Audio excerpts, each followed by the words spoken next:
In our last episode, we worked our way through Tier 2 of the complete video game console Iceberg. The consoles on Tier 2 weren't quite as popular as the ones on Tier 1, but I bet even the casual video gamer has heard of most of them, if not all of them. Now it's time to drop down to Tier 3, where we start getting into more obscure video game consoles. You may have heard of some of them, you may have even owned one or two of them, but hopefully you'll still learn something from the history of some of these older, more obscure consoles. So let's just get right into it and take a deep dive into Tier 3, starting with the oldest model on the list, the Intellivision. The Intellivision is a video game console released by Mattel Electronics in 1979. The name is a mix of the words intelligent and television. Development began in 1977, the same year as the launch of its main competitor, the Atari 2600. It was Mattel's only video game console made until the 2006 failure known as the Hyperscan.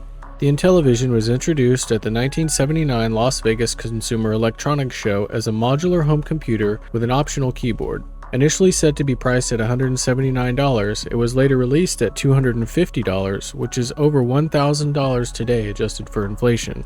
The Intellivision was branded and distributed by various companies.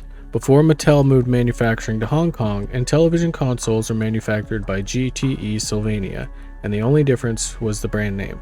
The Sears Super Video Arcade was manufactured by Mattel in Hong Kong and has a restyled beige top cover and had detachable controllers. In 1982, Radio Shack marketed the Tandyvision 1, similar to the original console, but with gold plates replaced with more wood trim.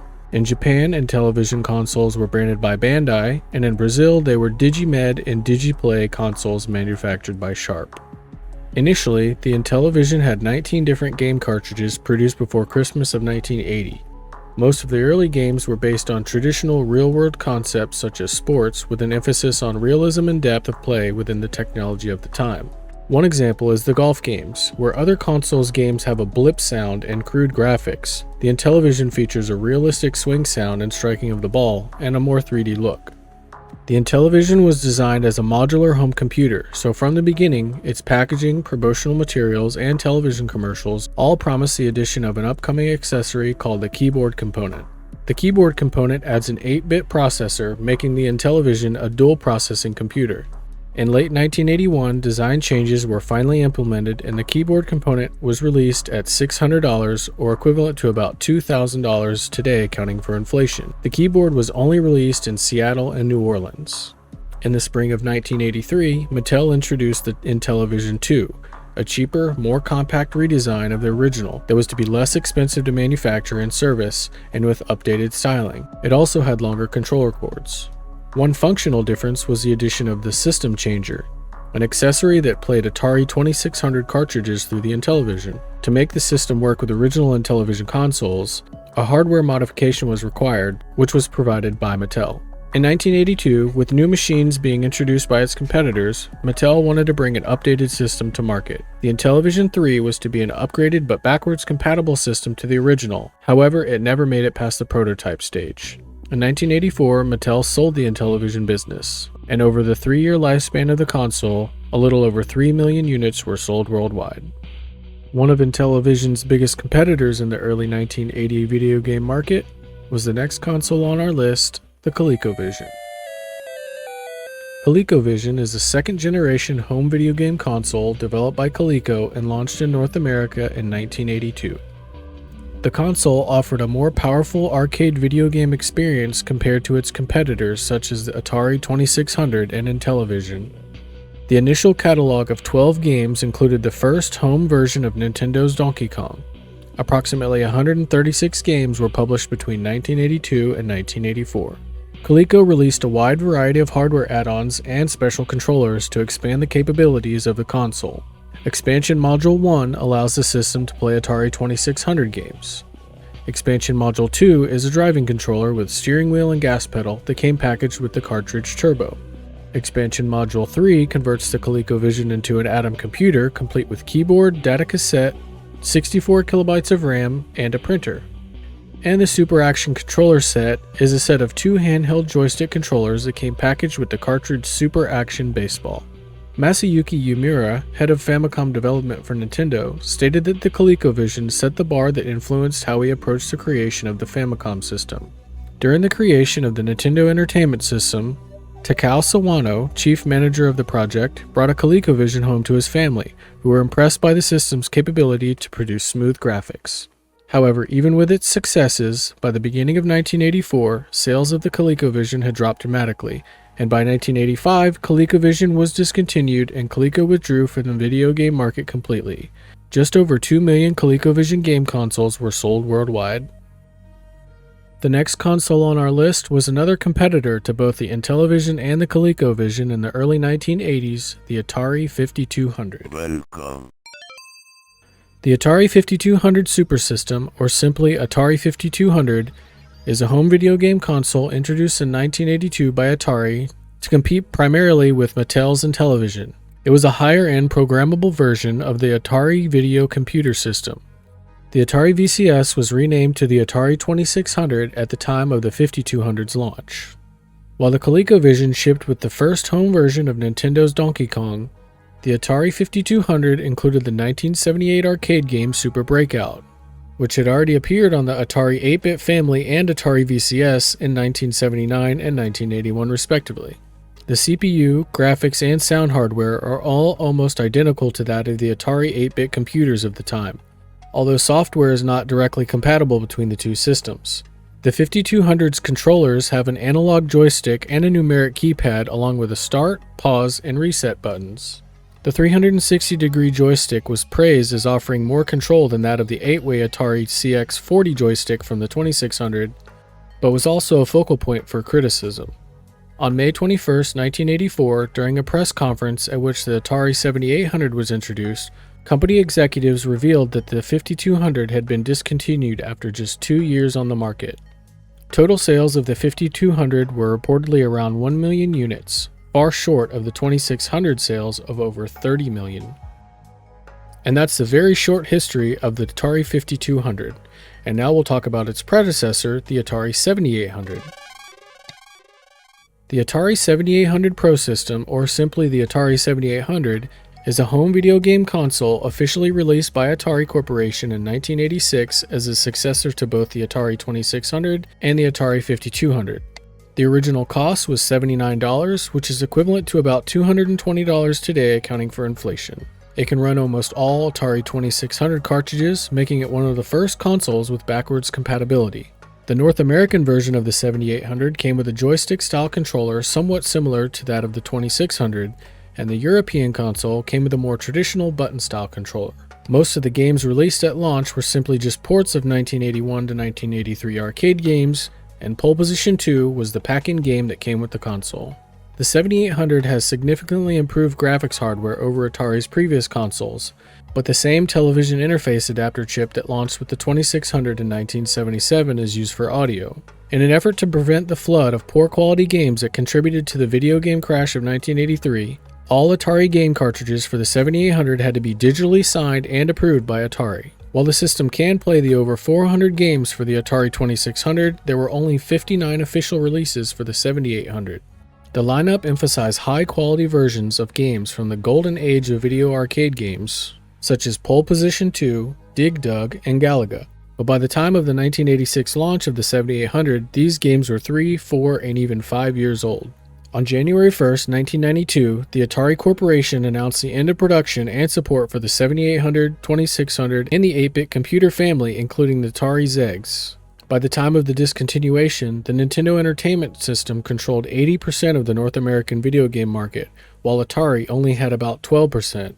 By the end of its 6-year lifespan, the Atari 7800 had only sold about 1 million consoles. Alright, let's jump ahead a few years and take a look at the next console on our list, the Sega Master System. The Sega Master System is an 8-bit, third-generation home video game console manufactured by Sega. It was originally a remodeled version of the Sega Mark III, the third iteration of the SG-1000 series of consoles. The Master System was released in Japan in 1985, North America in 1986, Europe in 1987, and then Brazil and Korea in 1989. The Master System 2, a cheaper model, was released in 1990 in North America, Australasia, and Europe. The original Master System models used both cartridges and a credit card size format known as Sega cards. Accessories for the consoles include a light gun and 3D glasses that work with a range of specially designed games. The later Master System 2 redesign removed the card slot, turning it into a strictly cartridge-only system and is incompatible with the 3D glasses. The Master System was released in competition with the Nintendo Entertainment System. Its library is smaller and with fewer well-received games than the NES, due in part to Nintendo's licensing policies requiring platform exclusivity. Though the Master System had newer, improved hardware, it failed to overturn Nintendo's significant market share advantage in Japan and North America. Different Master System consoles included built-in games such as Snail Maze, Hang On, Alex Kidd in the Miracle World, and Sonic. In total, the Master System had just over 100 games, and the final North American release was Sonic the Hedgehog in October of 1991. The Sega Master System is estimated to have sold between 10 and 13 million units worldwide. In addition, Tectoy has sold 8 million licensed Master System variants in Brazil. Criticism over the Master System led directly to development of the Sega Genesis. Now let's talk about a new company's entry onto the video game console Iceberg, made by NEC, the PC Engine SuperGrafx. The PC Engine SuperGrafx, also known as simply the SuperGrafx, is a 4th generation home video game console manufactured by NEC Home Electronics and released in Japan in 1989. Compared to the original PC Engine, the SuperGrafx has 4 times the amount of RAM for the main CPU. The SuperGrafx has support for 2 independently scrolling background layers, like the Sega Mega Drive, as opposed to the PC Engine's single layer. Since the SuperGrafx was produced and marketed as an upgraded PC Engine model rather than a new platform, it was backwards compatible with standard PC Engine HUE cards, in addition to its own. However, SuperGrafx specific HUE cards were expensive compared to standard HUE cards, and in some cases as much as $100 USD at retail, which is over $250 today accounting for inflation, just for a single game. The SuperGrafx is compatible with the CD-ROM and Super CD-ROM system add-ons, allowing it to play any CD-ROM format game with the required system card. However, no new SuperGrafx specific CD-ROM titles were produced for the SuperGrafx, so you were only able to play older games. The console was rushed to market, released several months before its initial release date in 1990, and it only had minimal updates to the original hardware. With only 6 retail games that took advantage of the console hardware updates, and due to the incredibly high cost of the console and games, the SuperGrafx was a commercial failure, selling only 75,000 units total worldwide. None of the hardware advancements it possessed were carried over to the NEC's later consoles, such as the Turbo Duo. Keeping with the early 1990s, let's go back to the Atari Corporation and talk about one of their more recent video game consoles, the Jaguar. The Atari Jaguar is a home video game console developed by the Atari Corporation and released in North America in 1993. Part of the 5th generation of video game consoles, it competed with the 16-bit Sega Genesis, the Super Nintendo, and the 32-bit 3DO Interactive. Powered by 2 custom 32-bit processors named Tom and Jerry, Atari marketed it as the world's first 64-bit gaming system. Atari tried to downplay its competition by saying the Jaguar was the only true 64-bit gaming system.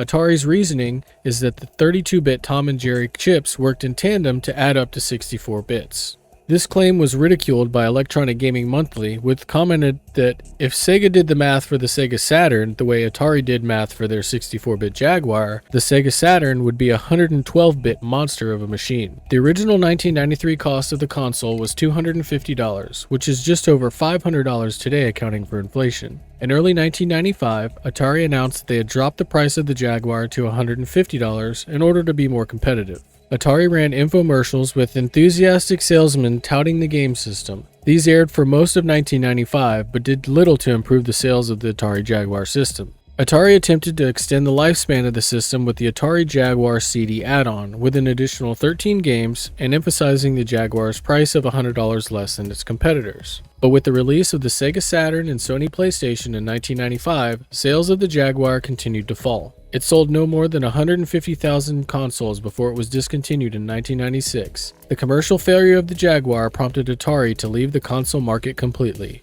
In 1998, Hasbro Interactive acquired all Atari Corporation properties. The patents for the Jaguar released into the public domain, and the console was declared an open platform. Since its discontinuation, hobbyists have produced games for the system to this day. Staying in the early 1990s and rounding out the last console in Tier 3, let's talk about the 3DO Interactive Multiplayer. The 3DO Interactive Multiplayer, also referred to as just the 3DO system or simply 3DO, is a home video game console developed by the 3DO company and produced by Panasonic. Released in 1993, the console received mostly negative reviews despite having highly promoted release, as well as some cutting-edge technology for the time. An oversaturated video game console market prevented the system from having success compared to the consoles made by Sony and Sega. The 3DO company lacked the resources to manufacture consoles, and instead licensed the hardware to other companies for manufacturing. Licensing its components to independent manufacturers made the system extremely expensive. The manufacturers had to make a profit on the hardware itself, whereas most video game console manufacturers such as Sony and Sega sold their consoles at a loss, with expectation of making up for the loss with video game sales. With 3DO, this really wasn't possible. In 1993, the 3DO was priced at $699, which is equivalent to more than $1,300 today, accounting for inflation, far more expensive than the competing game systems. Also, during its production, the 3DO was made by a number of different manufacturers and had a variety of case designs. Some of these include the Panasonic FZ10, the Sanyo 3DO Tri, the Gold Star 3DO Interactive, and the Gold Star 3DO Alive 2, which was only sold in South Korea. By 1996, the 3DO saw almost no increase in sales, and by 1997, the company was sold to Samsung. Samsung would continue to sell the 3DO through 1998 exclusively in South Korea. But with only 2 million consoles sold worldwide in the entire 6-year lifespan of the console, it was finally discontinued in 1999. And there you have it. That's all for Tier 3 of the complete video game console Iceberg. If you made it this far, I really do thank you. And if you enjoyed the video, please take a second to click the like button and subscribe if you want to see more Iceberg videos. I have a lot in store for the channel and I'm really looking forward to putting out more videos every single week. Thank you all for your support, and I will see you on the next one.